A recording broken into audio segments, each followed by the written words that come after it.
Praise the lord. మన ప్రభువైన యేసుక్రీస్తు శక్తి కలిగిన నామములో మీ అందరికీ శుభములు తెలియజేస్తున్నాం. మరి మీరందరూ కూడా క్షేమముగా ఉన్నారని ప్రభునందు నిరీక్షణ కలిగి ఉన్నాం. దేవుడు మనందరినీ తన రెక్కల క్రింద ఈ మాసం అంతా కూడా కాచి కాపాడి ఈ చివరి పునరుత్థాన దినమున ఆయన ఆరాధించుటకు, ఆయన గణపరచుటకు మరొక చక్కటి అవకాశమును దేవుడు మనకు అనుగ్రహించాడు. ఉదయకాలము మరి మందిరములో ప్రభును ఆరాధించాము. అలాగే సాయంకాలము కూడా మరి సంఘమునకు దూరంగా ఉన్న బిడ్డల కొరకు, అలాగే సంఘమునకు వచ్చిన వారి కొరకు కూడా ఈ లైవ్ కార్యక్రమం ఇవ్వబడుతుంది. కాబట్టి మీరు ఎక్కడున్నప్పటికీ మరి దేవుని యందు అత్యాసక్తి కలిగిన వారై ఆయన సన్నిధిని గౌరవించి ఆయనను ప్రేమిస్తున్నారని మేము నమ్ముతున్నాము. దేవుని మాటలు మీరు వింటున్నారని ఆశ కలిగి ఉన్నాం. కాబట్టి మరింత ప్రయాసముతో కూడిన మరి పరిచయను మీరు అందరూ అర్థము చేసుకొని ప్రార్థనాపూర్వకముగాను విశ్వాసములో బలవంతులుగా ఎదగాలని మరి మేము ఆశపడుతున్నాం. అయితే మరి ఈ సమయంలో ప్రార్థనతో ఈ ఆదివారపు ఆరాధనను ఈ లైవ్ కార్యక్రమంలో ప్రార్థనతో ప్రారంభించుకుందాం. ప్రతి ఒక్కరము కూడా కళ్ళు మూసుకొని ప్రార్థన చేద్దాం. పరిశుద్ధుడా, గొప్ప దేవుడా, సజీవుడానికి వందనాలు ప్రభువా. మరి తండ్రి, ఈ మాసము ప్రభువా చివరి పునరుత్థాన దినములోనికి మమ్మల్ని ప్రవేశపెట్టారు. తండ్రి, మిమ్మల్ని ఎంత స్తుతించినను మీ రుణమును మేము తీర్చుకోలేము కనుక ప్రభువా మరొకసారి మరి రీతిగా ప్రభువా మిమ్మల్ని ఘనపరచుటకు ఇచ్చిన కృపను బట్టి మిమ్మల్ని స్తుతిస్తున్నాం. పాటల ద్వారాను ఆరాధనలోను మీ నామమునకు మహిమ, ఘనత, ప్రభావములు చెల్లించుకొనమని యేసు క్రీస్తు నామములో వీక్షిస్తున్న ప్రతి బిడ్డలను కూడా మీరు దీవించి బలపరిచి ఆదరించి ధైర్యపరచమని వాక్యం ద్వారా కూడా మా అందరితో మీరు మాట్లాడి కృప చూపించమని యేసు క్రీస్తు నామములో ప్రార్థించి ప్రారంభిస్తున్నాము పరమ తండ్రి, ఆమేన్. ప్రియమైన దేవుని బిడ్డలారా, కుతూహల మార్బాటమే నా యేసుని సన్నిధిలో అనే పాట పాడుతూ ప్రభును మహిమపరచుదాం. మరి ఆయన సన్నిధిలో మనము ఏ కష్టములో ఉన్నా, ఏ బాధలో ఉన్నా ఆయన సన్నిధికి వచ్చామంటే అవన్నీ కూడా మరచిపోయి ఆయన నామమును గణపరచడానికి మరెంతో సంతోషముతో మీరు కూడుకున్నారని మేము నమ్ముచున్నాము. కాబట్టి కూడుకున్న మీరందరూ కూడా, ఆయా స్థలంలో కూర్చున్న మీరందరూ కూడా మరి పాట పాడుతూ కలిసి ప్రభును మనం అందరము కూడా మహిమపరచుదాం.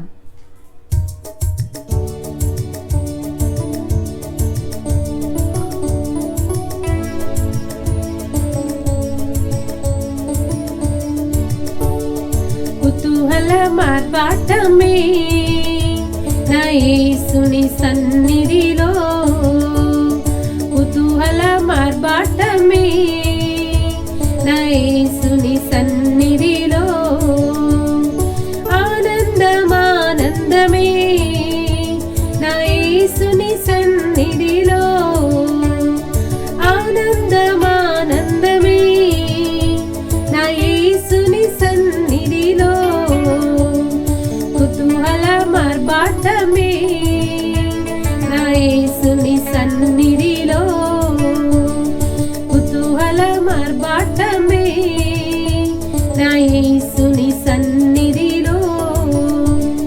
పాపమంత పోయెను, రోగమంత తొలగెను యేసుని రక్తములో, క్రీస్తునందు జీవితం, కృప ద్వారా రక్షణ, పరిశుద్ధ ఆత్మలో.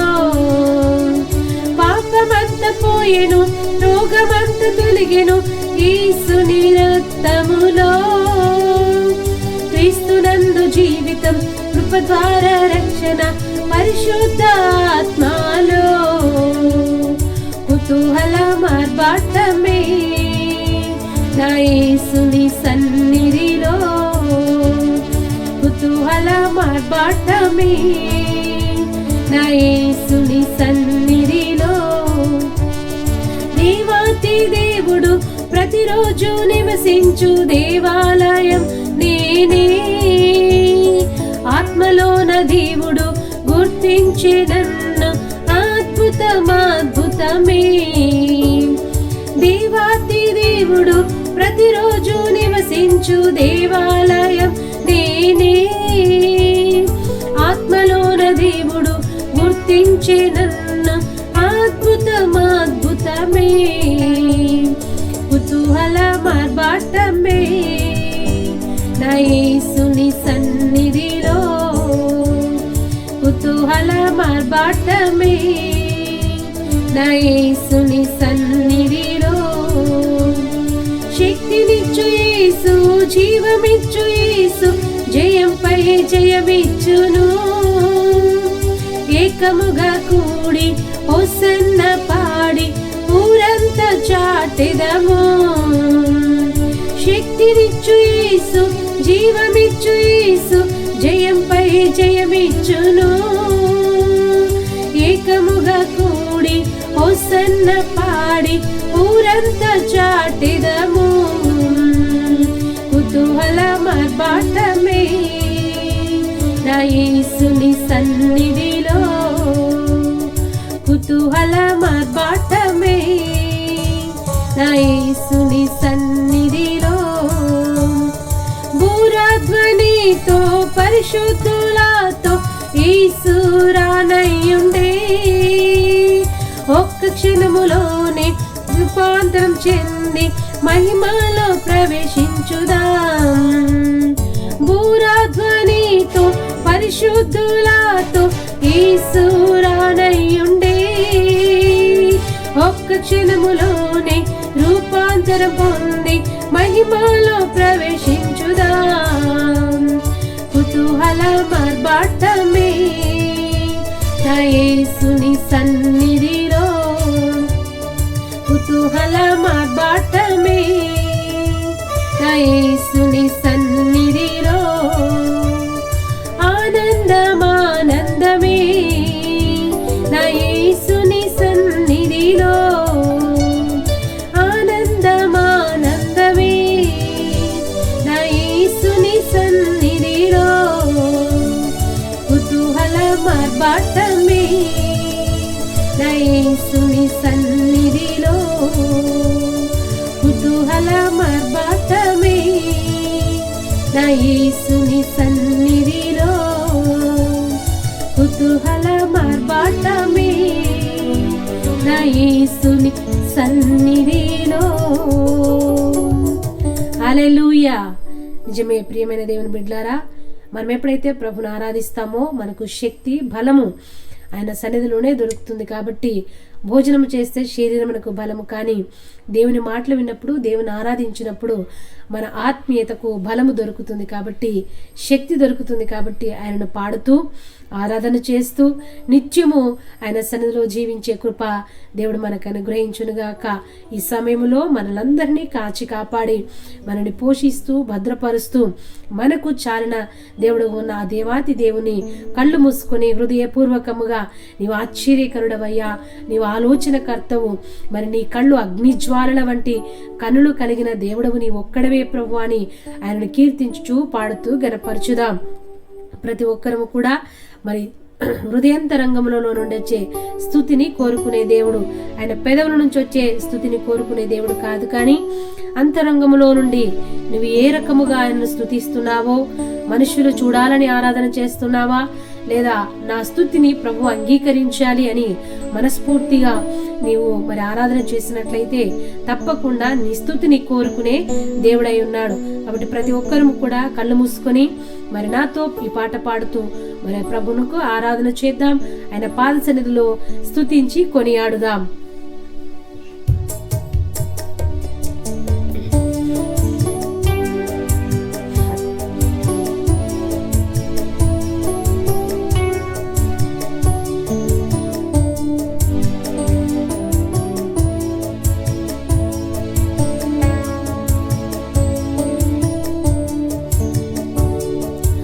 ఆశ్చర్యకరుడా స్తోత్రం, ఆలోచనకర్త స్తోత్రం. ఆశ్చర్యకరుడా స్తోత్రం, ఆలోచనకర్త స్తోత్రం.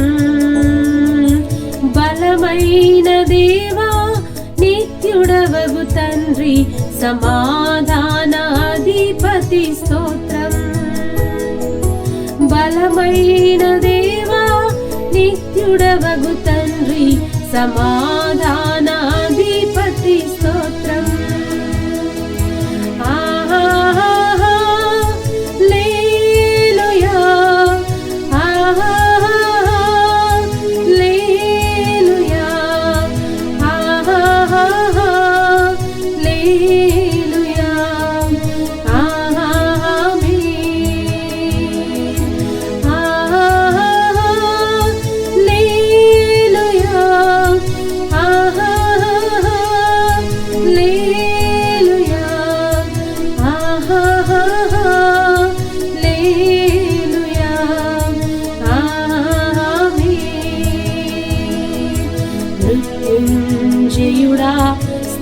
స్తోత్రం.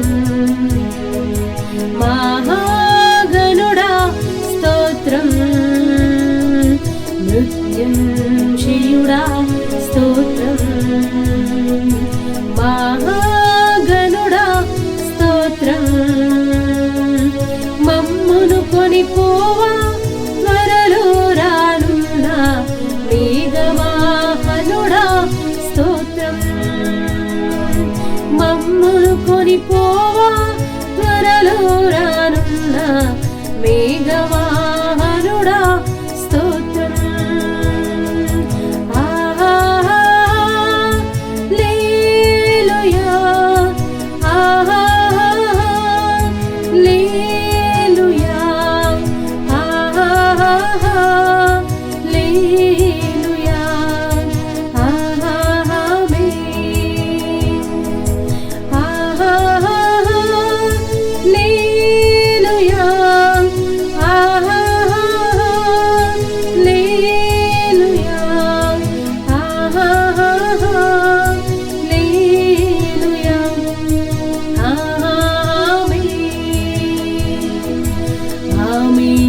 అనువాడ స్తోత్రం. అల్ఫా ఓమేగా స్తోత్రం. ఆమేన్. అనువాడ స్తోత్రం. అల్ఫా ఓమేగా స్తోత్రం. అగ్ని జ్వాలల వంటి కన్నులు కలవాడా అత్యున్నతుడా స్తోత్రం. అగ్ని జ్వాలల వంటి కన్నులు కలవాడా అత్యున్నతుడా స్తోత్రం. హల్లెలూయా. హల్లెలూయా. హల్లెలూయా.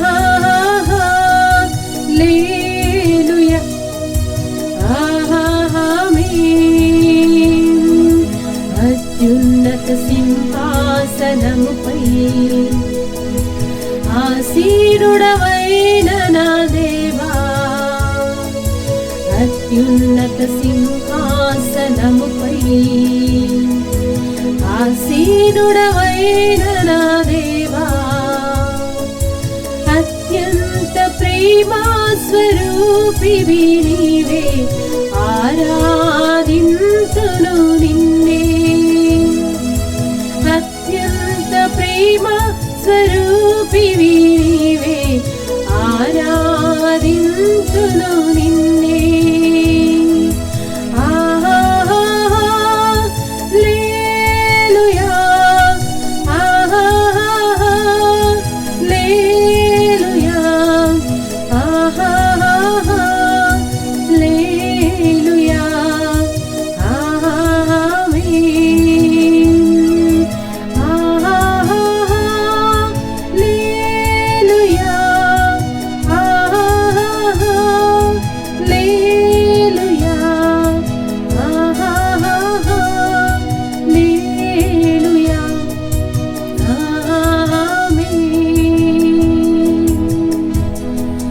బలమైన దేవా నిత్యుడవగు తండ్రి సమాధాన అధిపతి స్తోత్రం. బలమైన దేవా నిత్యుడవగు తండ్రి సమాధాన అధిపతి స్తోత్రం. మమ్మును కొనిపోవా త్వరలో రానున్న మేఘవాహనుడా స్తోత్రం. మమ్మును కొనిపోవా త్వరలో రానున్న మేఘవాహనుడా స్తోత్రం. అగ్ని జ్వాలల వంటి కన్నులు కలవాడా అత్యున్నతుడా స్తోత్రం. అగ్ని జ్వాలల వంటి కన్నులు కలవాడా అత్యున్నతుడా స్తోత్రం.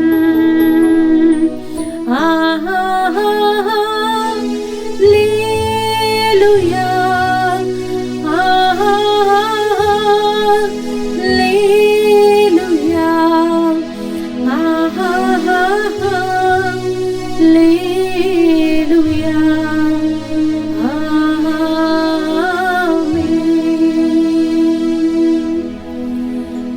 పరిశుద్ధుడా, గొప్పవాడా, నీకు స్తోత్రములు ప్రభువా. కృపతో మమ్మల్ని రక్షించిన దేవుడు నీ ఒక్కడవే ప్రభువా. మమ్మల్ని విమోచించి తండ్రి చీకటిలో ఉన్న మమ్మల్ని ఆశ్చర్యకరమైన నీ వెలుగులోనికి మమ్మల్ని పిలిచిన వాడా, నీకు స్తోత్రములు ప్రభువా. ఎంతమంది ఆరాధనలో పాలు పంపులు పొందారో వారికి గొప్ప విడుదల దయచేయండి, ఆశీర్వాదములు మీరు దయచేయండి. ఒకవేళ పడక పైన ఉంటే ప్రభువా, అయ్యా వారు లేగలేని స్థితిలో ఉంటే ప్రభువా, ఇదిగో వారిని ఇప్పుడే మీరు ముట్టండి ప్రభువా, మీరు తాకండి యేసయ్యా, నీ రక్తదారులు వారిపైన ప్రోక్షించండి తండ్రి, విడుదల దయచేయమని ప్రార్థన చేస్తున్నాం. ఎప్పుడా అని ఎదురు చూస్తూ ప్రభువా, కన్నీరు కారుస్తూ దుఃఖములో ఉన్న బిడ్డలకు ఈ ఆరాధన ద్వారా గొప్ప ఓదార్పు వారికి కలుగును గాక. నీ ఆశ్చర్యమైన కార్యములను జరిగించే దేవుడవై ఉన్నావు, ఆలోచనకర్తవై ఉన్నావు కనుక దేవా, అయా మరి ఎవరైతే బలహీనులుగా ఉన్నారో పడక పైన పడుకొని ప్రభువా కన్నీరు కారుస్తున్నారు, అట్టి వారికి గొప్ప విడుదల, బలమైన నీ స్వస్థత వారికి కలుగును గాక. మరి దేహమునకు ఆరోగ్యమును, ఎముకలకు సత్వం మీరు దయచేయండి, బలపరచుమని ప్రార్థన చేస్తున్నాం. లేడి కాళ్ళ వలె వారి కాలు మార్చబడును గాక. తల మొదలుకుని అరికాలు వరకు సంపూర్ణ స్వస్థత మీ నామములో కలుగును గాక. యా మీరు పొందిన గాయముల చేత మాకు స్వస్థత ఉంది ప్రభువా, విడుదల ఉంది తండ్రి. కనుక బిడ్డలను బలపరిచి, ఆదరించి, ధైర్యపరిచి, కృంగిపోయిన వారిని మీరు లేవనెత్తండి. యా నీ హస్తము చేత వారిని బలపరిచి ధైర్యవంతులుగా నీ కొరకు నిలువబెట్టుమని ఆరాధించుటకు మాకు ఇచ్చిన ధన్యతను బట్టి నీకే స్తుతి స్తోత్రములు చెల్లించుకుంటూ యేసు క్రీస్తు నామములో ఈ కొద్ది స్తుతి ఆరాధనను మీకు అంకితం చేసి వేడుకుంటున్నాము పరమ తండ్రి. ఆమేన్, ఆమేన్, ఆమేన్. దేవునికి మహిమ. మరి బలమైన ఆరాధనలో మీరందరూ పాలు పంపులు పొందారు. బలహీనులను దేవుడు బలపరిచాడు, స్వస్థపరిచాడు. ఆయన బాగు చేసే దేవుడు, గాయములను కట్టే దేవుడు. అవి హృదయంలో ఉన్న గాయములైనప్పటికీ, శరీరం పైన ఉన్న గాయములైనప్పటికీ ఆయన కట్టి స్వస్థపరిచి, ఆదరించి, బలపరిచి, ధైర్యపరిచే గొప్ప దేవుని సన్నిధిని నువ్వు అనుభవిస్తున్నావు. కాబట్టి ఏమాత్రము కూడా కలత చెందొద్దు, ప్రభు వైపు చూద్దాం. మన ప్రతి సమస్యకు కూడా మన ప్రభువైన యేసుక్రీస్తు ప్రభు వారు మాత్రమే పరిష్కారము. కనుక నిశ్చయముగా ఆయన మనకు తోడై ఉన్నాడు. దావీదుకు సెలవిచ్చాడు, నేను నీకు తోడై ఉన్నానని, భయపడకుమని. అలాగే మోషేకు తోడై మరి భయపడకుమని సెలవిచ్చి తోడుగా నిలిచాడు. అలాగే మరి ఆ వాగ్దానముల చేత మనము కూడా ధైర్యవంతులముగా ఉన్నాము, బలవంతులముగా ఉన్నాము. ప్రతినిత్యము వాక్యమనే అద్దములో మనల్ని మనం చూసుకుంటున్నాం. కాబట్టి మన హృదయం ఎలా ఉంది, మనం ఎంతవరకు విశ్వాస యాత్రలో మరి ఆధ్యాత్మికముగా ఎదగగలుగుచున్నాం, పరలోకమునకు చేరేంత వరకు కూడా మన విశ్వాసతను విడిచిపెట్టొద్దని ప్రభు పేరిట మనవి చేస్తున్నాం. ఎందుకంటే మరి ఆఖరి దినములలో మనం ఉన్నాము. ఏ సమయం ఏమి సంభవించునో ఎవరికీ తెలియదు. కనుక మరి ఉన్న ఈ జీవితమును దేవుని కొరకు జీవించుదాం, పరిశుద్ధముగా జీవించుదాం. ప్రభు పట్ల ఆసక్తి కలిగిన వారమై ఆయన కొరకు గొప్ప కార్యములు చేసేవారిగా మన హృదయమును లేదా మరి మన ఆత్మీయతను సిద్ధపరచుకొని ప్రభు కొరకు మరి పక్షి రాజు వలె రెక్కలు చాపి పైకి ఏ రీతిగా అది ఎగురుతుందో అలాగా మనము కూడా మరి ప్రభు కొరకు ఎగిరేవారిగా, ప్రభు కార్యముల కొరకు ఆసక్తి కలిగిన వారిగా మార్చబట్టుకు దేవుడు గొప్ప కృప మనకు అనుగ్రహించునుగాక. ఎందుకంటే సొమ్మసిల్లిన వారికి బలమిచ్చువాడు ఆయనే. కాబట్టి నువ్వు ఒకవేళ సొమ్మసిల్లి విసిగిపోయి వేసారిపోయి కుమారుల ద్వారానో, కోడళ్ల ద్వారానో, మరి కూతురుల ద్వారా, అల్లుల ద్వారా, ఆర్థిక సమస్యల ద్వారా మరి అనేక ఈ లోకములో మరి పలు రకములైన సమస్యల చేత ప్రజలు మరి బాధపడుచున్నప్పటికీ, ఏ సమస్య అయినప్పటికీ మన ప్రభు మాత్రమే మనకు జయమునిచ్చేవాడు. కాబట్టి ఆయన వైపు చూద్దాం, భయపడద్దు. ఈ మాసమంతా కూడా మనల్ని కాచి కాపాడి ఈ చివరి పునరుత్థాన దినము కూడా ప్రభును ఆరాధించుటకు, గణపరచుటకు దేవుడు మనకు చక్కటి అవకాశమునిచ్చాడు. కాబట్టి వారి ఉన్న దినములన్నీ కూడా ప్రభు కొరకు జీవించి శ్రద్ధ కలిగిన వారమై దేవుని రాజ్య వ్యాప్తి కొరకు మనము సిద్ధపడుతూ వాక్యములో ఎదుగుటకు దేవుడు సమృద్ధి అయిన కృప నిత్యము మనకు అనుగ్రహించునుగాక. ఆమేన్. చిన్న ప్రార్థనతో వాక్య భాగంలోనికి వెళ్దాం. మరి మనము చక్కటి వర్తమానములు వింటున్నాం. విశ్వాసములో ఎలా ఎదగవలనో, ఎలా నడుచుకోవాలో మన ముందు మాదిరిగా అనేక మంది విశ్వాసముతో జీవించిన వారిగా ఉన్నారు.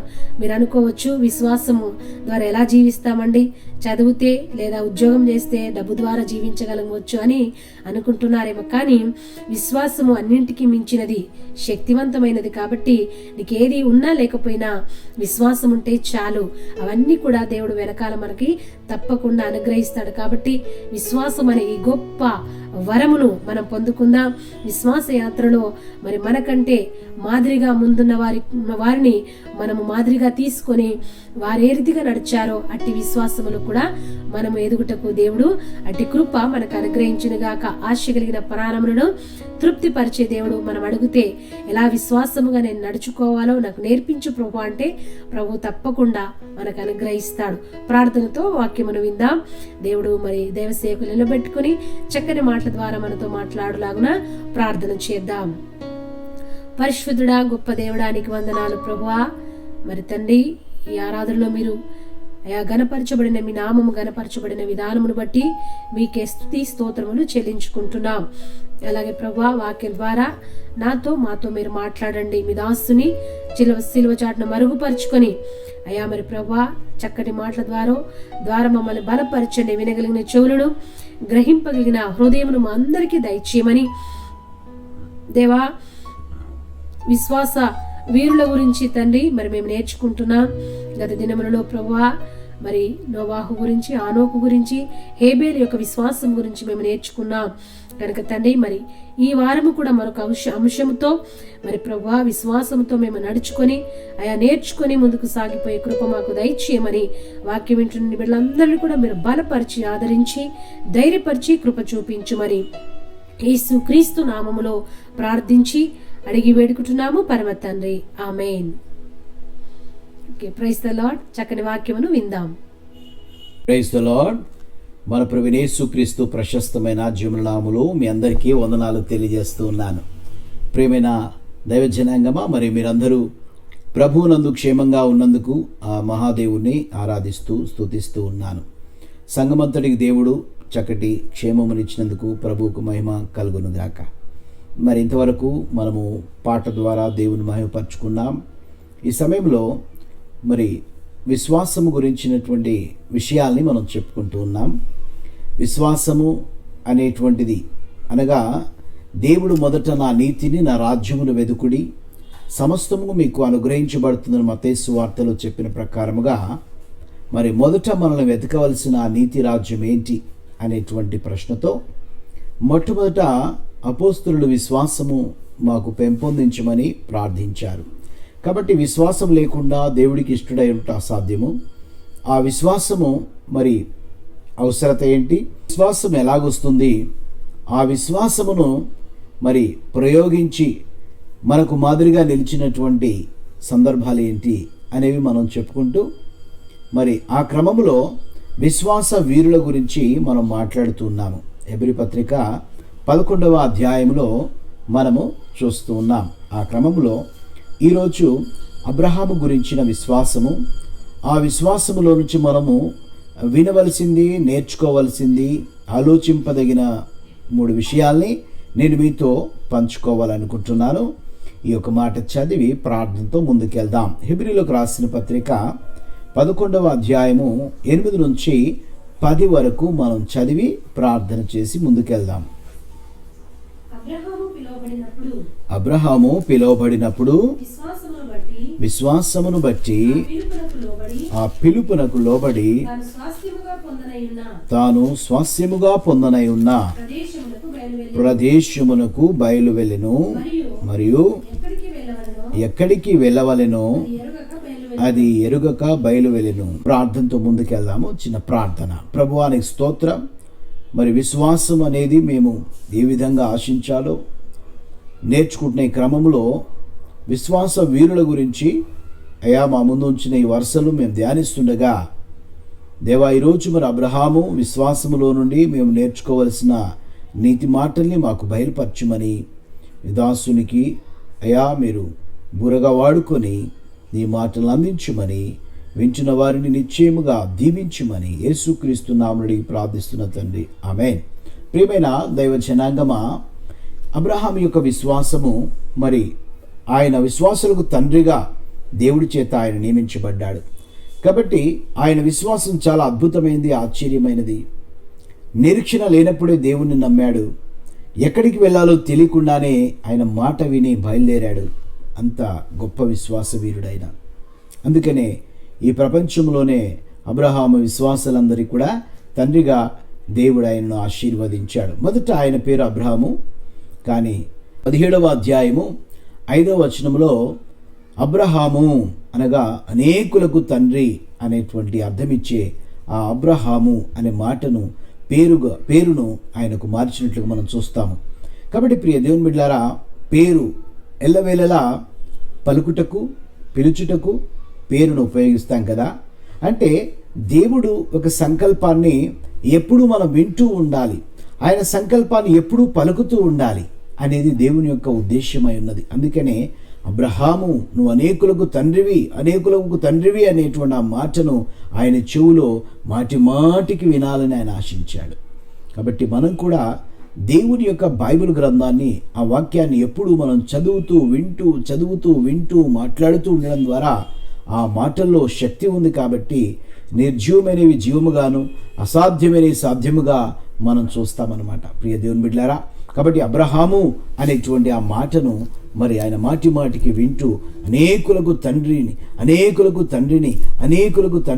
అనేటువంటి ఆ మాటను ఆయన మాటికి విని తన విశ్వాసమును బలపరుచుకుంటూ ఉన్నాడు. కాబట్టి దేవుని మాటలు కూడా నువ్వు మాటికి వినడం ద్వారా నీకు మేలు కలుగుతుందనే విషయాన్ని ఈ సందర్భంలో మనం జ్ఞాపకం చేసుకోవాలి ప్రియా దేవుని బిడ్డలారా. మరి అబ్రహాము నిజముగా మరి ఆయన యొక్క మరి ప్రస్తావన ఆదికాండం 12వ అధ్యాయంలో మనం చూస్తాం. అతని పిలుచుట, అతడు దేవుని మాటలకు లోబడుట, దేవుని మాటలు లోబడమే కాదు, అతని దేవుడు ఏం చేయబోతున్నాడో స్పష్టంగా మాట్లాడుట, అతని ద్వారా అన్యజనులమైన మనందరికి కూడా సువార్త ప్రపంచమంతా ఏ విధంగా విస్తరించబోతుందనే విషయాలు మాట్లాడుట, ఎవరైతే నిన్ను ఆశీర్వదిస్తారో వారిని నేను దీవిస్తానని, ఎవరైతే నేను శపిస్తారో వారిని నేను శపిస్తానని దేవుడు ఆయనకు చెప్పిన మాటలు 12వ అధ్యాయంలో మనం చూస్తాం. కాబట్టి విడిచిరా అని చెప్పిన మాటను మనం చూస్తాం ప్రియ దేవుని బిడ్డలారా. కాబట్టి అబ్రహాము జీవితంలో మరి ఆయన బయలుదేరి దేవుని పట్ల నమ్మకంతో ప్రయాణం చేయడం ప్రారంభించాడు. మరి ముఖ్యంగా ఈరోజు నేను అబ్రహాము విషయంలో కొన్ని మాటలు అనగా ఒక 3 విషయాల్ని నేను మీ ముందు పెడతాను. ఎందుకంటే అబ్రహాం గురించి చాలా విషయాలు మనం మాట్లాడుకోవచ్చును, కానీ సందర్భాన్ని బట్టి, సమయంను బట్టి ఒక కీలకమైన 3 విషయాలు నేను మీకు తెలియచేయడానికి ఇష్టపడుతున్నాను. ఇక్కడ మొట్టమొదట అబ్రహాము దేవుణ్ణి నమ్మెను, అది అతనికి నీతిగా ఎంచబడెను అనే మాటను మనం చూస్తాం. జేమ్స్ యాకోబు పత్రిక 2వ అధ్యాయము 23వ వచనాన్ని మనం ఒకసారి గమనించుదాం. 2వ అధ్యాయం 23వ వచనాన్ని మనం గమనించుదాం. ప్రియ దేవుని బిడ్డలారా, ఒకసారి చూడండి. బైబిల్ గ్రంథంలో 3 విషయాలు మాత్రమే నేను చెప్తాను. మన పితరుడైన అబ్రహాము తన కుమారుడైన ఇస్సాకును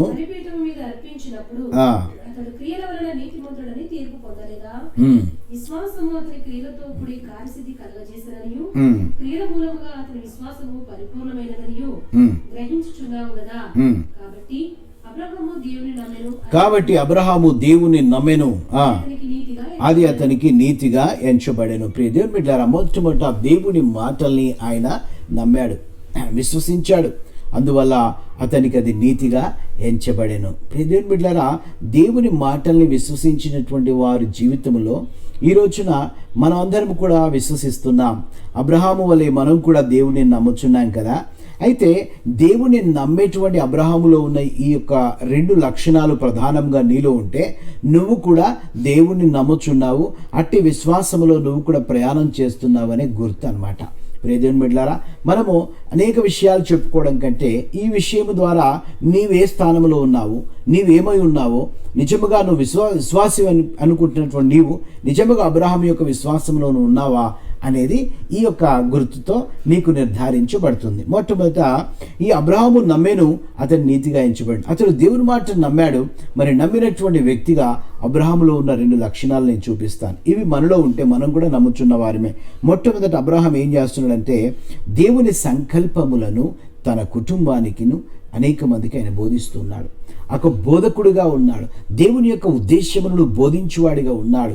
ప్రియా దేవుని బిడ్డలారా, నువ్వు ఒక వస్తువు గురించి, ఒక కంపెనీ గురించి, ఒక బ్రాండ్ గురించి నువ్వు విశ్వసించావు, లేదా అది నీకు నచ్చింది అనుకోండి, దాన్ని నువ్వు అర్థం చేసుకున్నావు అనుకోండి, వెంటనే నీ మేలు కోరే వారికి, నీ స్నేహితులకు, నీ యొక్క అనుకున్న వారికి వెళ్ళి దాన్ని బోధిస్తాము. పలాని చోట మంచి నాణ్యమైన వస్తువులు దొరుకుతున్నాయి, పలాని బ్రాండ్ తీసుకుంటే మంచి నాణ్యత ఉంది అని చెబుతావు. ఎందుకు?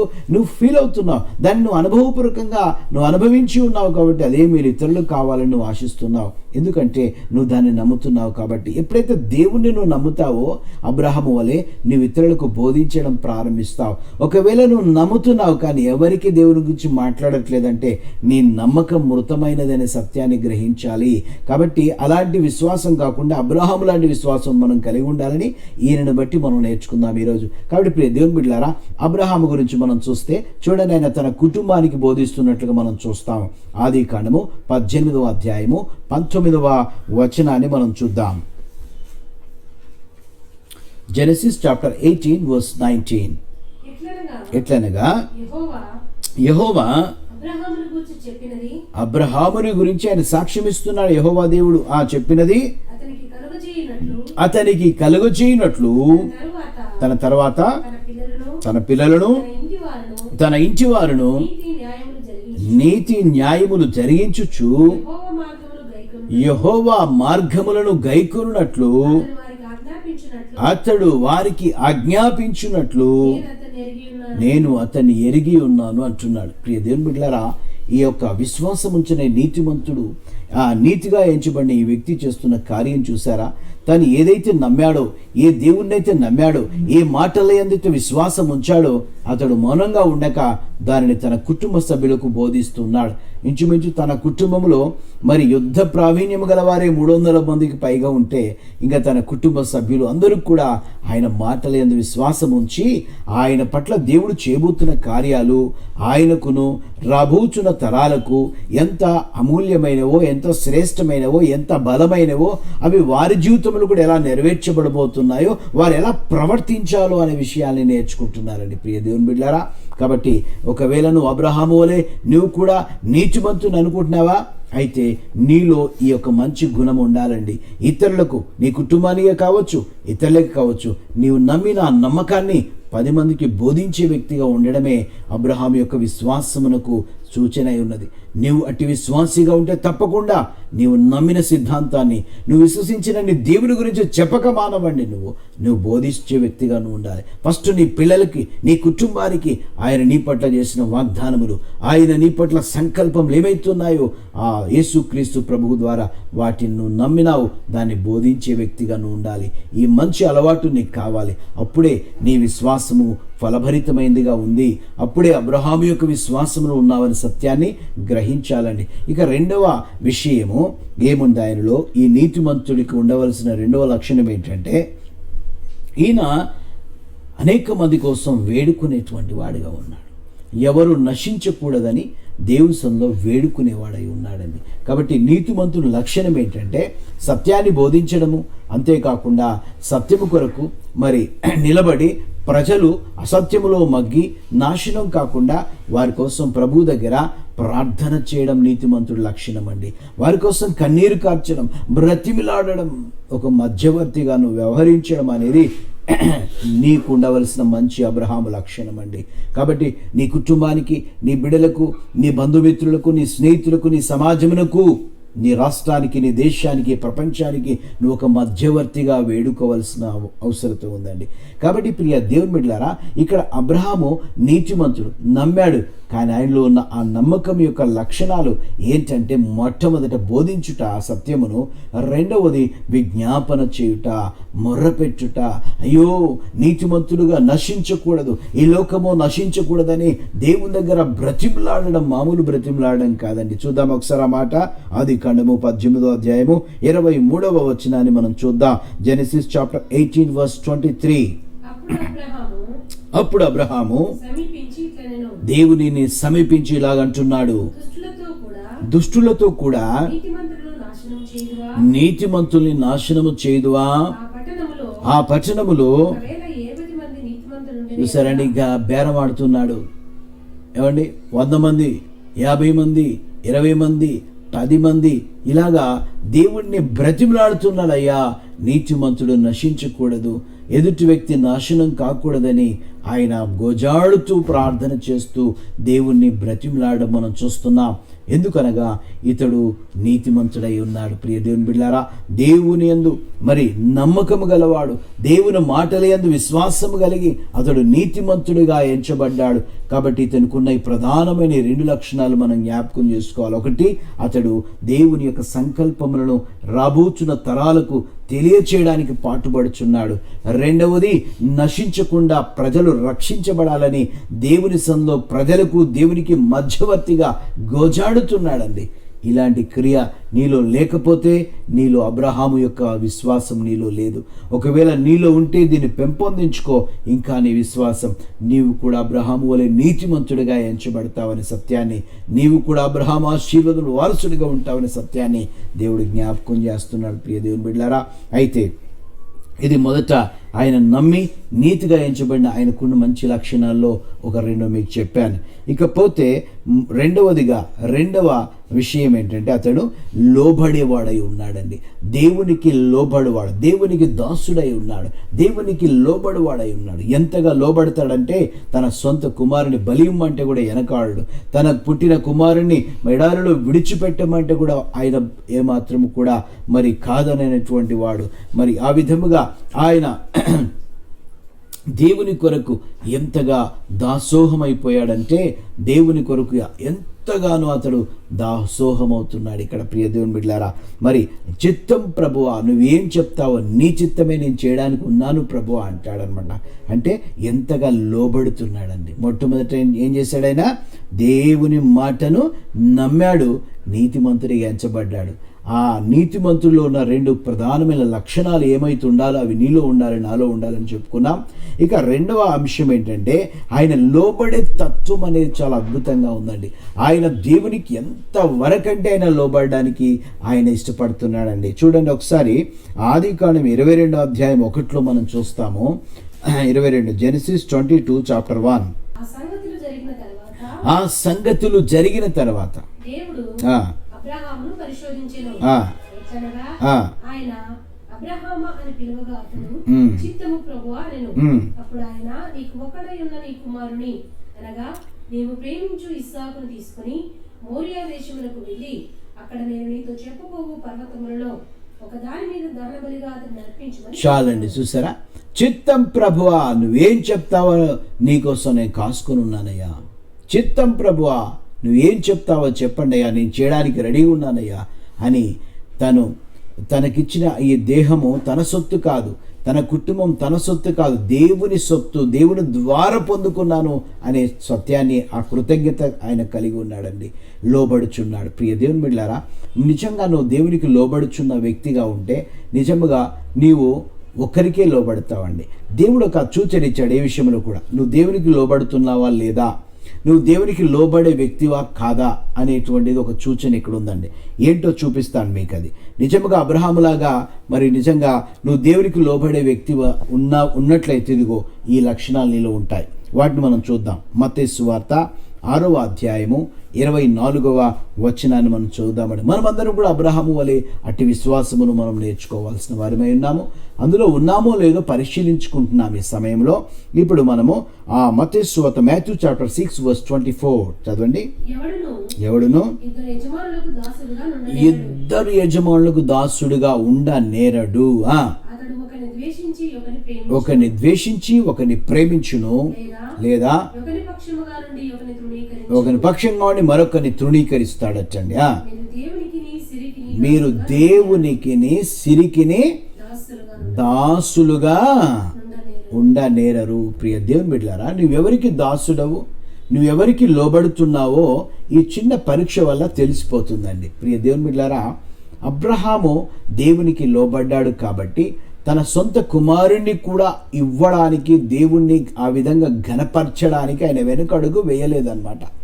అయితే ఈ రోజున నీవు దేనికి లోబడుచున్నావో నీ యొక్క జీవితంలో తెలుసుకోవాలంటే నువ్వు సిరిని గౌరవిస్తున్నావా, దేవుణ్ణి గౌరవిస్తున్నావా? ఒకవేళ సిరిని గౌరవించే వ్యక్తివైతే నువ్వు దేవుని గౌరవించలేవు, దేవునికి లోబడలేవు, దేవుణ్ణి ఆనర్ చేయలేవు. ఒకవేళ దేవుణ్ణి గణపరిచే వ్యక్తివైతే నువ్వు సిరిని లెక్క చేయవండి. అందుకనే అబ్రహాము లోబడుచున్నట్లుగా ఆయనలో ఉన్న ఈ లక్షణాలను బట్టి మొదట తన కుమారుని బలిగా అర్పించినట్లుగా మనం చదువుకున్నాం కదా. దానికంటే ముందు ఆయన తన యొక్క ధనమును దేవుని సేవకునికి భాగం ఇచ్చి దేవుణ్ణి గణపరుస్తున్నట్లుగా మనం చూస్తామండి. ఇక్కడ చూద్దాం ఒకసారి. ఆదికాండము 14వ అధ్యాయం 18 నుంచి, జెనసిస్ చాప్టర్ 14 వర్సెస్ 18 to 21 చదువుదాం. మరియు షాలేము రాజైన మెలికిసెదెకు రొట్టెను ద్రాక్షారసమును తీసుకొని వచ్చెను. అతడు సర్వోన్నతులకు దేవునికి యాజకుడు. అప్పుడు అతడు అబ్రహామును ఆశీర్వదించి ఆకాశమునకు భూమికిని సృష్టికర్తయును సర్వోన్నతుడైన దేవుని వలన అబ్రహాము ఆశీర్వదించబడునుగా కని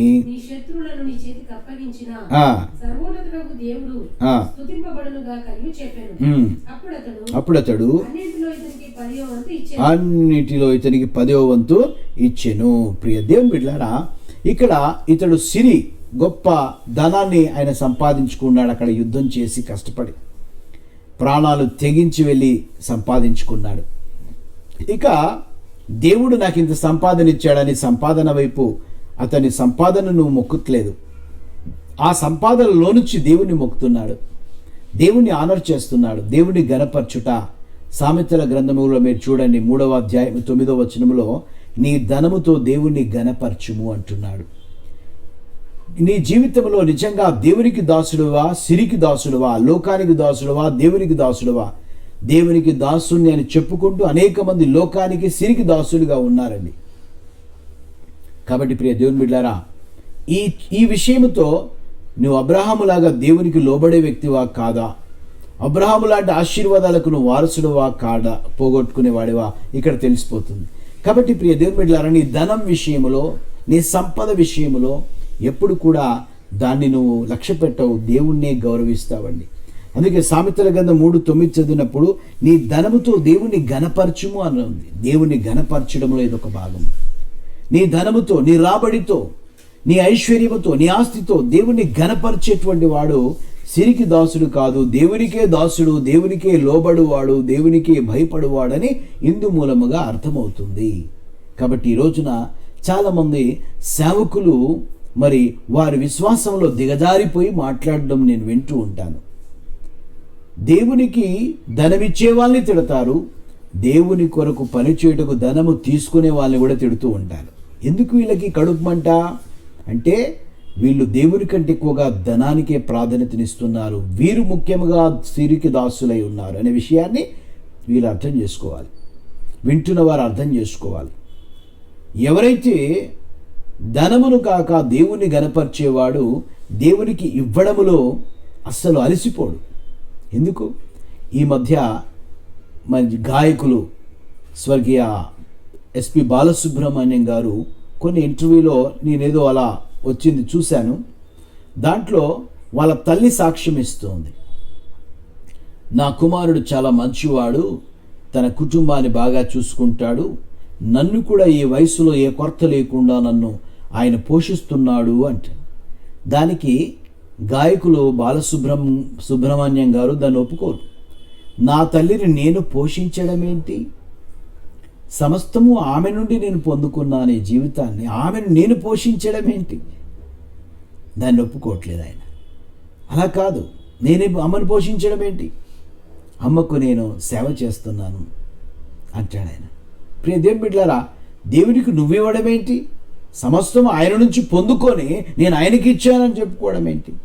ఆయనను నువ్వు ఘనపరుస్తున్నావు అంతే, ఆయన నువ్వు ఆనర్ చేస్తున్నావు తండ్రిని, దేవాతి దేవుణ్ణి. కాబట్టి దేవునికి ఇచ్చానని, దేవునికి ఇస్తున్నానని విర్రవీగులు ఇవన్నీ కూడా నిజముగా ఆత్మీయంగా విశ్వాస జీవితంలో దిగజారుడు తనమే తప్ప మరొకటి కాదు. అలాగే కానుకలు ఇచ్చేవారిని తిడతారు, తీసుకునే వాళ్ళని తిడుతూ ఉంటారు. ఇది కూడా వారికి సిరిపైన ఉన్న ఆ మక్కువ, ఆ ప్రేమ తప్ప మరొకటి కాదు. ప్రియ దేవుని బిడ్డలారా, మరి ఈ యొక్క విశ్వాసాన్ని వారు ఒక విశ్వాసములో వారు ఇంకా ఆలోచన చేయాలి. ఎలాగంటే ప్రియ దేవుని బిడ్డలారా, ఎవరు ఎవరిని మోసం చేయలేరు. ఆ రోజుల్లో మరి మోషే ఎడారిలో ప్రయాణం చేస్తున్నప్పుడు దేవుడు వారికి మన్నాను కురిపించాడు కదా. ఆ మన్నా విషయంలో దేవుడు ఎలాంటి మరి కార్యాలు చేశాడంటే, కొంతమంది ఎక్కువగా సమకూర్చుకున్న వారికి ఎక్కువ కాలేదు, తక్కువగా సమకూర్చుకున్న వారికి తక్కువ కాలేదు అంటున్నాడు ఆయన. ఆయన మాట వినక సమకూర్చుకున్న వారు అది అంతా కూడా కులిపోయినట్లుగా మనం చూస్తాం. ప్రియ దేవుని బిడ్డలారా, ఎవరు ఎవరిని మోసం చేయలేరు. దేవుడు ఇవ్వకుండా ఎవరు కూడా దాన్ని తీసుకోలేరు, ఖర్చు పెట్టలేరు. కాబట్టి దేవుడు ఇచ్చేవాడు, దేవుడు చూస్తున్నాడు, దేవుడు సమస్త ప్రపంచాన్ని పరిపాలిస్తున్నవాడు ఉన్నాక వీళ్ళకి ఎందుకో ఈ చింత నాకు అర్థం కాదు. ఇచ్చే వాళ్ళని తిడతారు, తీసుకునే వాళ్ళని తిడతారు. అది మంచిది కాదని ప్రభు పేరిట మనవి చేస్తూ ఉన్నారు. ఇవ్వడం అనేది దేవుణ్ణి ఘనపరచుట. కాబట్టి ఆ తీసుకున్న దాన్ని ఎలా ఖర్చు పెడుతున్నారనేది వాళ్ళు దేవుని దగ్గర లెక్క అప్పగించాలి. దేవుని దగ్గర ఏది మరుగైంది కాదు. మధ్యలో నీ చింత ఏంటి, నీ బాధ ఏంటి మరి? కాబట్టి మౌనంగా ఉండి నీ విశ్వాసాన్ని పెంచుకో. అంతేకాకుండా నమ్మినటువంటి భక్తుల అపోస్తుల కాలములో వారి పాదాల యొద్ద తెచ్చి పారేశారండి తమ ఆస్తులను. కాబట్టి మరి వారంతా కూడా మరొక ఆ సందర్భంలో అననీయ సఫీరా అనేటువంటి వారు మరి ఆ యొక్క విషయంలో వెనకడుగు వేయడం ద్వారా వారు తమ ప్రాణాలు కోల్పోయారు. మరి అంత సీరియస్గా దేవుడు ఆ విషయాన్ని చూశాడు కదా. మరి ఈ యొక్క విషయాల్ని మనం ఎందుకు గమనించట్లేదు? కాబట్టి నువ్వు సిరికి దాసుడవా, దేవునికి దాసుడవా? అబ్రహాము దేవునికి దాసుడు, దేవునికి లోబడుచున్నవాడు అనుటకు తన యొక్క సిరిని దేవుడికి కానుగ్గా ఇస్తున్నాడు. ప్రియ దేవుని బిడ్డలారా, కాబట్టి నువ్వు సిరిని ప్రేమిస్తున్నావా, దేవుణ్ణి, లోకాన్ని, దేవుణ్ణి అనే విషయంలో నువ్వెవరిని ప్రేమిస్తున్నావో నీ దాతృత్వం వల్ల తెలిసిపోతుంది.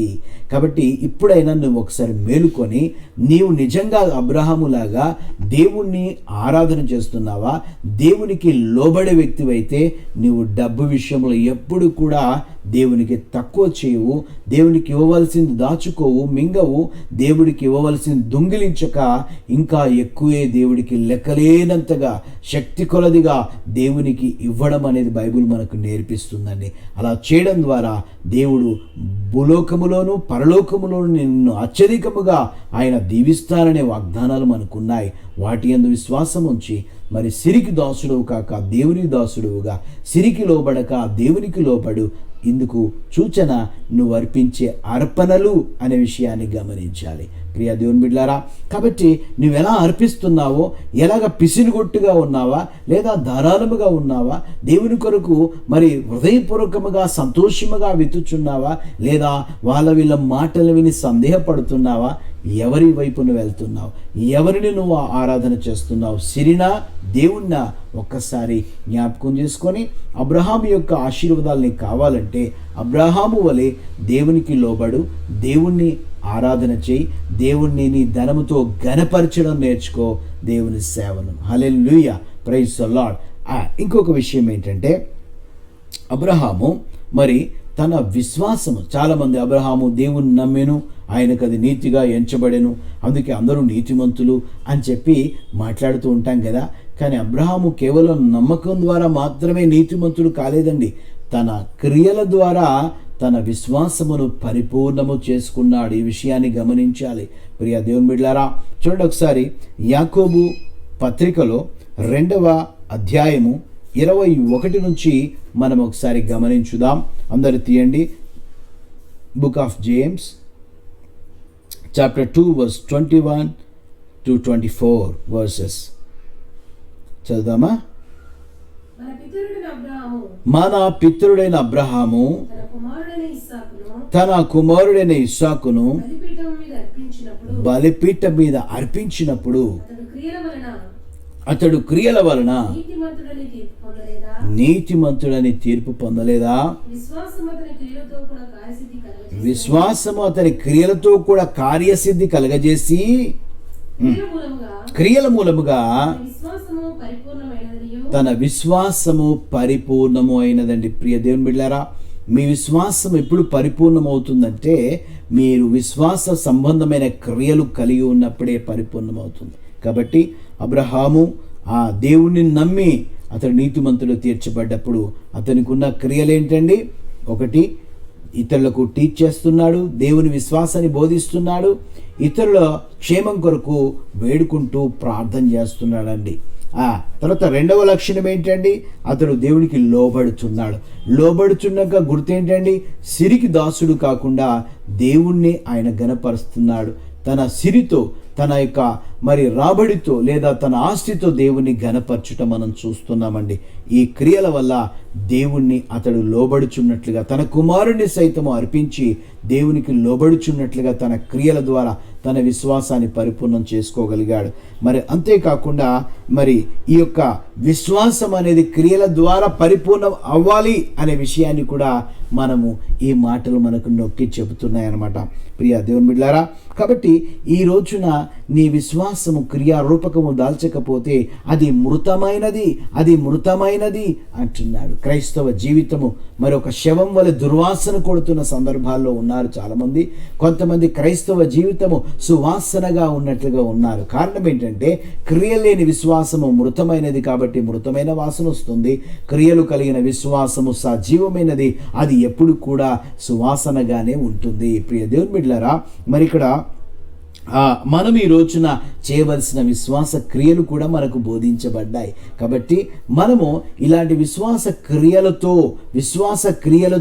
మన విశ్వాసాన్ని దినదినము పెంపొందించుకుంటూ పరిపూర్ణులము కావాలనేది అబ్రహామును బట్టి ఈరోజు మనం నేర్చుకుంటున్నాం. ప్రియ దేవుని బిడ్డలారా, ఒకసారి ఆదిమ సంఘము చెప్పిన మాటలు నేటి సంఘము ఏ విధంగా తమ విశ్వాసమనే క్రియలను చేసి పరిపూర్ణమైన విశ్వాసులుగా మారాలో మనకు కొన్ని రాయబడి ఉన్నాయి. అపోస్తుల కార్యములు 2వ అధ్యాయము 38వ వచనం నుంచి మనం చదువుదాము. నేటి విశ్వాసులు తమ విశ్వాసం అనే క్రియను ఎలా ప్రారంభించాలో, ఏ విధంగా ముందుకెళ్లాలో దేవుడి వాక్యం మనకు రాయబడి ఉందండి. చదువుదాం. యాక్ట్స్ చాప్టర్ 2 verse 32 నుండి. పేతురు ఫస్ట్ మీరేం చేయాలంటే అండి, మారు మనసు పొందాలండి. ఇది విశ్వాసమునకు మొదటి మెట్టు. దేవుని గురించి విన్నారు అక్కడ ప్రజలు. మొదట యేసయ్య గురించి వినాలండి. యేసు గురించి వినే అవకాశం మీరు కల్పించుకోవాలండి. దేవుని యొక్క పరిశుద్ధ గ్రంథమైన బైబిల్ను చదవడం ద్వారా మీ వినికిడిలోకి ఆ మాటలు వినడం ద్వారా మీ విశ్వాసాన్ని పెంచుకోవడం అనేది జరుగుతుందండి. ఎప్పుడైతే మీ విశ్వాసం ప్రారంభమైనాక వింటున్నప్పుడు మీరు చేయవలసిందంటే మారు మనస్సు అనేది చాలా అవసరం అండి. అనగా మీ మనస్సు మార్చుకోవాలి, మీ నమ్మకాన్ని మార్చుకోవాలన్నమాట. మారు మనస్సు తర్వాత గతములో తెలియక మనం వెళ్ళిన మార్గమును బట్టి, మనం చేసిన అవిశ్వాస కార్యమును బట్టి దేవుని దగ్గర క్షమాపణ అడగాలండి. ఒక్కసారి నీ లైఫ్ అంతా కూడా శుద్ధీకరించబడుతుంది. ప్రభువా, నా జీవితంలో ఇంతవరకు నీ గురించి నేను వినలేదు, ఇప్పుడు విన్నానయ్యా. నీవు జీవం గల దేవుడవని, సత్యమైన దేవుడవని, మాకు మోక్షం ఇచ్చే దేవుడవని మేము తెలుసుకున్నాం. ప్రభువా, గతంలో తెలియక నేను అనేక విరుద్ధమైన కార్యములు చేశానయ్యా, అవిశ్వాసపు కార్యములు ఎన్నో చేశానయ్యా. నన్ను ఒక్కసారిగా క్షమించు నాయనా, నీ రక్తములో శుద్ధీకరించుమని నీవు నోటితో ప్రభువుని ఒప్పుకోవాలన్నమాట. నమ్మాలి, హృదయములో విశ్వసించాలి, నోటితో ఒప్పుకుంటే నీకు రక్షణ కలుగుతుందని రోమీలకు రాసిన పత్రిక 10వ అధ్యాయంలో మనం చూస్తామండి. కాబట్టి ఆ విధంగా నీవు మరుమనసు పొంది పాప క్షమాపణ కూడా దేవుణ్ణి అడిగి పొందుకోవాలి. ఆయన అడుగు వారికి ఇచ్చువాడై ఉన్నాడండి ఉచితముగా. ఇంకా ప్రతివాడు యేసుక్రీస్తు నామమున సరే ఇక్కడ ఏం చేయాలంటే బాప్టిజం పొందాలి. మన ప్రభువైన యేసు నీళ్ళలో ముంచబడి బాప్టిజం తీసుకొని యోహాను చేత అంటాడు, నేను నీకు బాప్టిజం ఇవ్వడం ఏంటి అంటే ఈ లోకము ఈ రీతిలో నడుచులాగున నేను ఒక మాదిరి చూపించాలనుకున్నాను, అందుకనే పర్వాలేదు నాకు నువ్వు బాప్టిజం ఇవ్వు అంటాడు. కాబట్టి ప్రియ దేవుని బిడ్డలారా, యేసు ప్రభువారు ఎలాగైతే నీళ్ళల్లో ముంచబడి బాప్టిజం తీసుకున్నాడో నీ విశ్వాసం ఆ విధంగా వ్యక్తపరచవలసిన అవసరం ఉంది అనే సత్యాన్ని తండ్రి, కుమార, పరిశుద్ధాత్మ నామములో ఆయన మత్తయి సువార్తలు తండ్రి యొక్కయు కుమారుని యొక్కయు పరిశుద్ధాత్మ నామములోకి అని చెప్పాడు. కాబట్టి మాటిమాటికి ఒక మాటను మాటిమాటికి రాస్తే అసలు చేసినయే చెప్పినయే చాలా రాయలేదని యోహాను సువార్తలో మనం చూస్తామండి. నీకు ఎంతవరకు కావాలో రక్షణ మార్గము అవి రాశాడు. కాబట్టి అక్కడ రాశాడు ఇక్కడ లేదు, ఇక్కడ రాశాడు అక్కడ లేదని చెప్పడం తప్పండి. దేవుడు ఆ రాసిన అక్కడ కొన్ని ఇక్కడ కొన్ని రాయబడేవన్నీ సమకూర్చి మనం మాట్లాడాలి సందర్భాన్ని బట్టి. కాబట్టి ఇక్కడ తండ్రి యొక్కయు కుమారు యొక్కయు పరిశుద్ధాత్మ నామములు అనే మాటను కాదనకుండా ఆ నామములో బాప్టిజము తీసుకోవడం ద్వారా నీ విశ్వాసము క్రియారూపకముగాను వాక్యాన్ని నెరవేరుస్తున్న వ్యక్తిగా మారిపోతావు అనమాట. కాబట్టి ఈరోజు నీ విశ్వాసం పరిపూర్ణమవడానికి ఇదిగో ఈ ప్రారంభ కార్యములు మీరు జరిగించవలసిన వారి అయి ఉన్నారండి. ఆ తర్వాత బాప్టిజం తీసుకోవాలి. సరే, అప్పుడు మీరు పరిశుద్ధాత్మ అనే వరానికి మీరు వారసులై ఉన్నారు. అట్టి వారసత్వం కలిగిన మీరేం చేయాలని అడిగి పరిశుద్ధాత్మ కోసం ప్రార్థన చేస్తే తప్పకుండా దేవుడు మీ పైన పరిశుద్ధాత్మను కుమ్మరించి ఆయన ఆత్మ వరములతో మనల్ని నింపుతాడని తప్పకుండా. మీకును మీ పిల్లలకును దూరస్తులందరికీ అనగా ప్రభువైన మన దేవుడు తన ఎద్దుకు పిలిచిన వారికి అందరికీ చెందనని వారికి చెప్పారు. సరే, ఈ వాగ్దానం మీరు పొందుకుంటారండి. ఈ వాగ్దానాన్ని సొంతం చేసుకోవాలంటే మీరు ప్రార్థన చేయాలి. యేసు ప్రభువు కూడా శిష్యులతో చెప్పిన తర్వాత ఆయన వెళ్ళేటప్పుడు అన్నాడు, తండ్రి ద్వారా మీకు ప్రకటించబడిన ఈ వాగ్దానం మీరు పొందుకోవడానికి మీరు కనిపెట్టి ప్రార్థన చేయండి అన్నాడు. అందువల్ల వారు కనిపెట్టి ప్రార్థించినప్పుడు పరిశుద్ధాత్మ అభిషేకమును వాళ్ళు పొందుకున్నారండి. అలాగే కొర్నేలి ఇంట్లో కూడా 10వ అధ్యాయంలో మరలా ఆ అభిషేకం కుమ్మరించబడుట, 7వ అధ్యాయంలో కుమ్మరించబడుట, 19వ అధ్యాయంలో కుమ్మరించబడుట, ఇలాగ అనేక సార్లు ఈ సందర్భాలను చూస్తున్నప్పుడు దీన్ని కాదని చెప్పే వాళ్ళు కొంచెం ఆలోచన చేయాలండి. కాబట్టి ప్రియ దేవుని బిడ్డలారా, పరిశుద్ధ లేఖనములో మాటిమాటిగా ఆ మాట దేవుడు చూపిస్తున్నప్పుడు దాన్ని కాదనడానికి మనమెవరు అని పేతురు కూడా అంటాడు.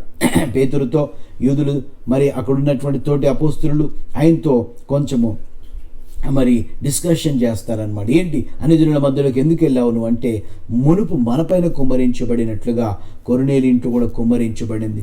దేవుడు మనతో పాటు అన్యజనులను కూడా అలాగే ఆశీర్వదిస్తున్నప్పుడు దాన్ని కాదని అడ్డగించుటకు నేను ఏ పాటి వాణ్ణి అంటున్నాడు. ప్రియ దేవుని బిడ్డలారా, కాబట్టి దీన్ని అడ్డగించి ఇది కాదు లేదని చెప్పడానికి మనం ఏ పాటి వారిమి?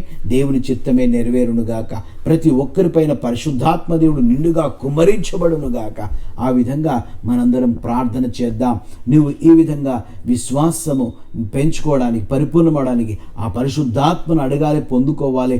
ఆత్మలో నువ్వు ఆనందించాలి, ఆత్మలో ప్రార్థించాలి, ఆత్మతో మాట్లాడాలి, ఆత్మ చేత నడిపించబడాలి. ప్రియ దేవుని బిడ్డలారా, మరి అంతేకాకుండా ఇంకేం చేయాలి? అక్కడ రాయబడిందా? ఇంకను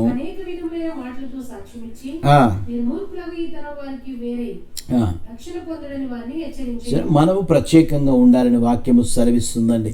మనం ప్రభు నమ్మకం ముందు విచ్చలవిడిగా మన ఇష్టం వచ్చినట్టు ఉన్నాం. కానిక నీ స్వనీతిని ఆధారం చేసుకోక దేవుని వాక్యాన్ని ఆధారం చేసుకుంటూ నీ జీవితాన్ని క్రమబద్ధీకరించుకోవాలనేది ఆ యొక్క మాట యొక్క ఉద్దేశమైనది. కాబట్టి దేవుని వాక్యం ఏం చెప్తుందో నేర్చుకుంటూ క్రమక్రమంగా మన జీవితాన్ని దిద్దుబాటు చేసుకుంటూ క్రమపరుచుకుంటూ దేవునికి ఇష్టలుగా మనం చెక్కబడుతూ ముందుకు వెళ్ళాలండి. ఇంకా కాబట్టి అతని వాక్యం అంగీకరించిన వారు బాప్తిసం పొందిరి. అదినమంది ఇంచుమించు 3000 మంది చేర్చబడిరి. వీరు అపోస్తలుల బోధయందును వీళ్ళు అపోస్తలుల యొక్క బోధయందును సహవాసమందును రొట్టె విరుచుట యందును ప్రార్థన చేయటందును ఎడతెగక. సరే, వీళ్ళు ఏం చేశారండి? మొట్టమొదట మరి మారుమనసు పొందారు, పాపక్షమాపణ పొందారండి. తర్వాత బాప్టిజం తీసుకున్నారు, పరిశుద్ధాత్మను పొందుకోవడానికి వారసులయ్యారు, పొందుకున్నారు కూడా.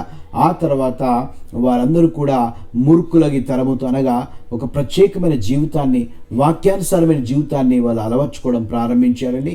ఆ తర్వాత ఏం చేస్తున్నారు? అపోస్తుల యొక్క బోధలో వీరు ఉన్నారండి. కాబట్టి ప్రియ దేవుని బిడ్డలారా, అపోస్తుల బోధ అనగా మరి ప్రవక్తల యొక్క ప్రవచనములు, యేసుక్రీస్తులో నెరవేర్పు, అపోస్తుల యొక్క అనుభవాలు, మొదటి సంఘం యొక్క నడవడిక, ఇవన్నీ కూడా మనం తీసుకొని ఆ క్రమములో నడుచుకోవడమే అపోస్తుల యొక్క బోధ. మరలా చెప్తున్నాను, ప్రవక్తల ప్రవచనములు, యేసుక్రీస్తులో నెరవేర్పు, అపోస్తుల యొక్క అనుభవాలు, తర్వాత ఆదిమ సంఘం యొక్క నడవడిక, ఇదంతా కూడా చూస్తూ మనం ఆ క్రమములో నడుచుటే అపోస్తుల యొక్క బోధ అన్నమాట.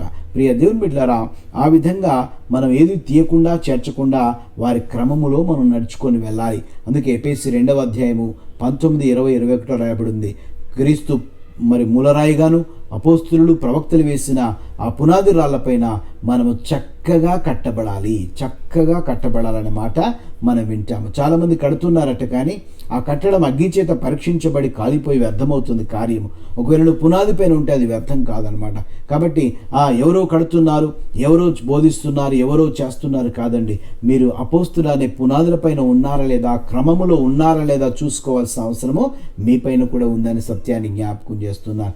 లేదంటే ఆ దినమున మీ ప్రయాసం వ్యర్థమవుతుందని మరి 1 కొరింథీ 3వ అధ్యాయంలో మనం చూస్తాం. ప్రియ దేవుని బిడ్డలారా, అందువల్ల మనమందరం కూడా అపోస్తుల బోధయందును, సహవాసమందును, రొట్టె విరుచుటయందును, ప్రార్థన చేయుటయందును ఎడతెగని వారుగా ఉంటూ ఇట్టి క్రియల చేత మన విశ్వాసాన్ని దినదినం పెంపొందించుకుంటూ ముందుకు వెళ్ళాలి ప్రతి క్రైస్తవుడు అనే విషయాన్ని మన క్రియలతో చేయవలసిన విశ్వాస కార్యములను ఈరోజు అబ్రహాము ద్వారా మనం తెలుసుకుంటున్నాం. ప్రియ దేవుని బిడ్డలారా, అందుకనే చివరిగా ఎవరైతే ఈ విధమైనటువంటి మంచి లక్షణాలని అలవర్చుకుంటారో అబ్రహాము వలె తప్పకుండా వారి కొరకు రాయబడిన ఒక మాట నేను జ్ఞాపకం చేసి నేను ముగిస్తాను. గలతీయులకు రాసిన పత్రిక 3వ అధ్యాయము 6 నుంచి 9 వరకు మనం చదువుతాం. గలతీయన్స్ చాప్టర్ 3 వర్సెస్ 6 to 9.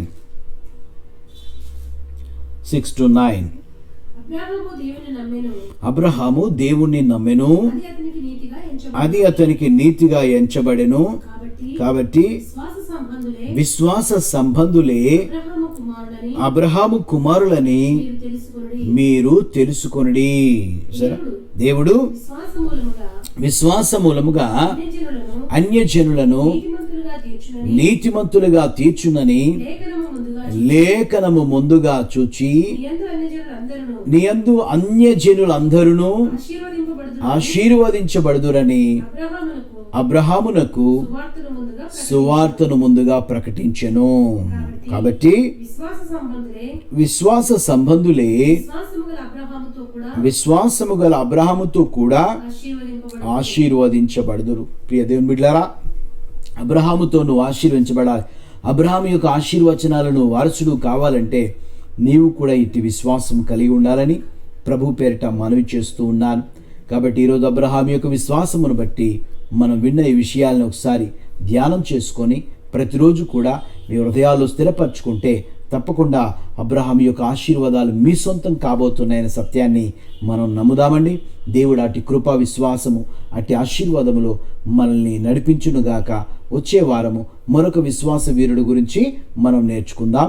అంతవరకు మీరు ఈ మాటల్ని ధ్యానం చేస్తూ దీన్ని మాట్లాడుతూ మీకు ఏదైనా సందేహములు ఉంటే మాకు ఫోన్ చేయండి. అలాగే ఇంకా అనేక మా కార్యక్రమాలు ఉన్నాయి, అవన్నీ కూడా మీరు చూడండి.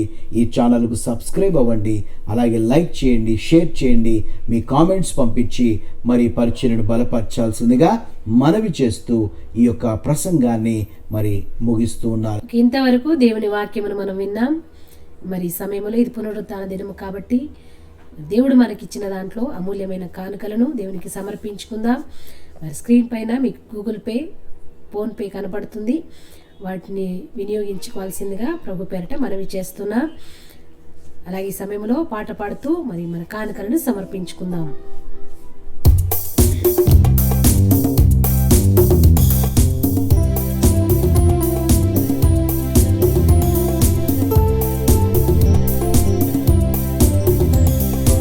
ఏసే సత్యం, ఏసే నిత్యం, ఏసే సర్వము జగతికి, ఏసే జీవం, ఏసే గమ్యం, ఏసే గమనము.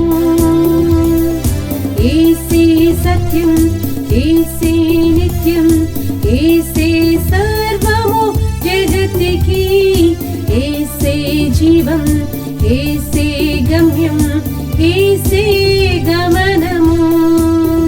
పాట పాడేదం ప్రభువునకు స్తోత్రార్పణం చేసేదం.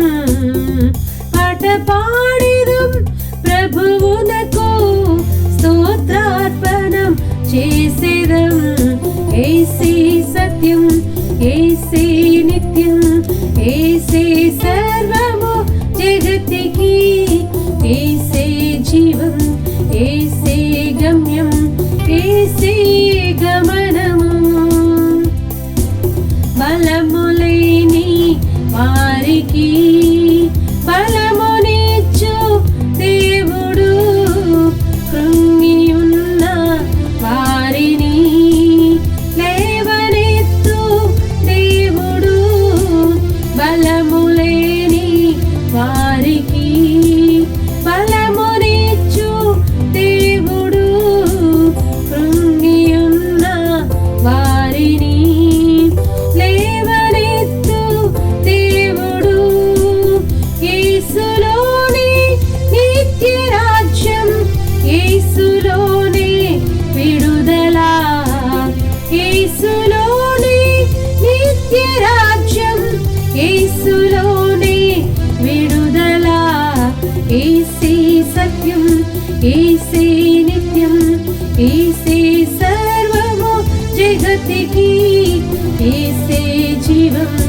చిన్న ప్రార్థనతో నేను దీన్ని ముగిస్తాను. ఇప్పుడు మహాపరిశుద్ధుడా దయగల తండ్రి, నీకు స్తోత్రమయ్యా.